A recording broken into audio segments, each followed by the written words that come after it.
Ever feel like you're just running in circles, stuck in a loop you can't escape? That's exactly where we find Ren, a 17-year-old street kid who's the fastest pickpocket in his district. But even after a successful score, staring at his trembling hands, he knows it's not enough. Stealing today just means surviving until tomorrow. It's a dead end. Desperate for a real score, Ren breaks into a high-end villa, hoping to find a safe full of cash that will change his life forever. He finds the safe, but he also finds the owner, an old man named Tanaka. Instead of calling the cops, Tanaka does something completely unexpected. He watches Ren struggle with the lock and offers him advice.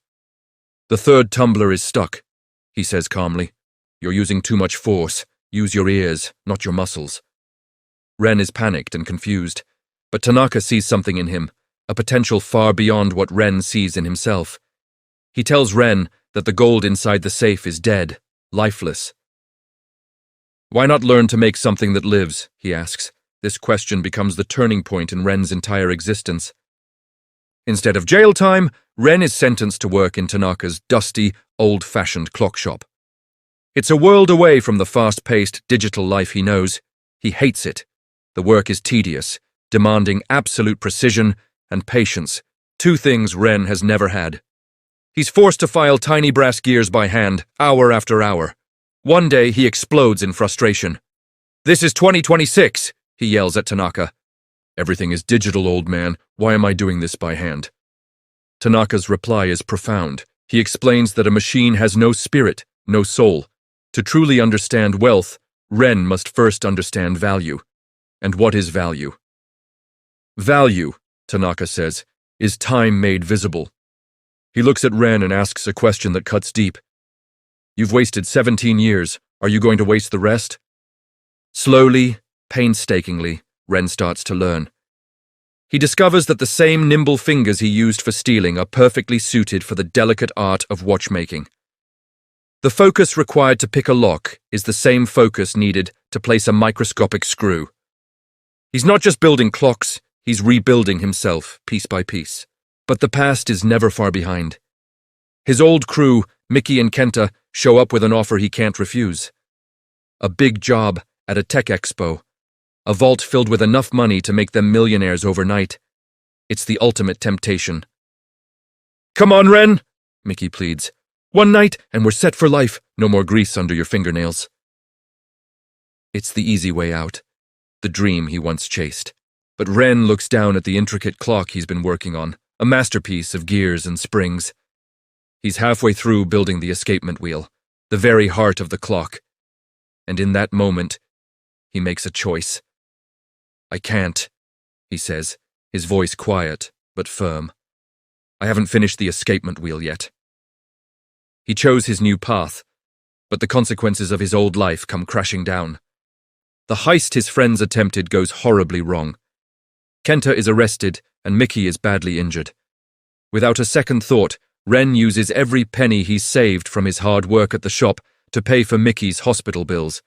He's back to zero, with nothing to show for his labor. As if that wasn't enough, his mentor, Tanaka, falls gravely ill. The shop is drowning in debt, and Tanaka's life's work, a magnificent clock called the Grand Celestial, is unfinished. Lying in a hospital bed, Tanaka's only hope is Ren. "The shop. The Grand Celestial," he whispers. "It must be finished for the Tokyo Horology Gala. If it's not, the bank takes everything." Ren is crushed by the weight of this responsibility. "I'm just a thief, Sensei," he says, his voice breaking. "I can't finish your masterpiece." But Tanaka sees the man Ren has become. "You aren't a thief anymore," he insists. "You're a watchmaker. Look at your hands." And Ren does. His hands are no longer the trembling hands of a thief, but the steady, calloused hands of a creator. Fueled by a new purpose, Ren pours his entire being into finishing the Grand Celestial. He works day and night, pushing past exhaustion, driven by the desire to save the man who saved him. He's not just finishing a clock, he's honoring his mentor and proving to himself that he is more than his past. The scene shifts to the prestigious 2026 Tokyo Design Gala. The air is filled with the buzz of billionaire tech moguls and cutting-edge digital displays. And then there's Ren, a young man with calloused hands, standing beside a clock. But this is no ordinary clock. The Grand Celestial doesn't just tell time, it maps the precise movements of the stars. Its mechanism is a breathtaking dance of gears and levers, so impossibly complex it looks like pure magic. One of the judges, a famous tech CEO, is baffled. "This is impossible," he says, examining the clock. "The friction alone should stop the gears. How did you solve it?" Ren stands tall, his voice steady and clear. He doesn't talk about genius or talent. He talks about the process. "By failing 4,000 times," he says. "By working when my eyes couldn't stay open. And by realizing that time is the only currency we can't steal back once it's gone." In that room full of people who create the future, Ren showed them the timeless value of the past, of human hands, and unwavering dedication. He wins the grand prize, a massive grant that could set him up for life. But he doesn't buy a fast car or a fancy apartment. He buys Tanaka's shop. He saves it from the bank and turns the upstairs apartment into a school, a sanctuary for street kids, just like he used to be. The final scene is what truly brings this incredible story full circle. A young boy, a mirror image of a younger Ren, is crouched outside the shop, trying to pick the lock. The door doesn't burst open. It's opened gently from the inside by Ren.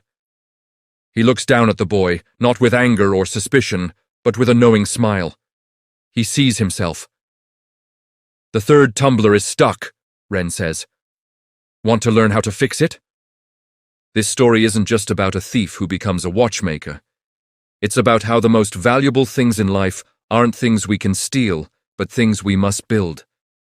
It's a reminder that it's never too late to change, and that the best way to repay a second chance is to offer one to someone else. Thanks for watching.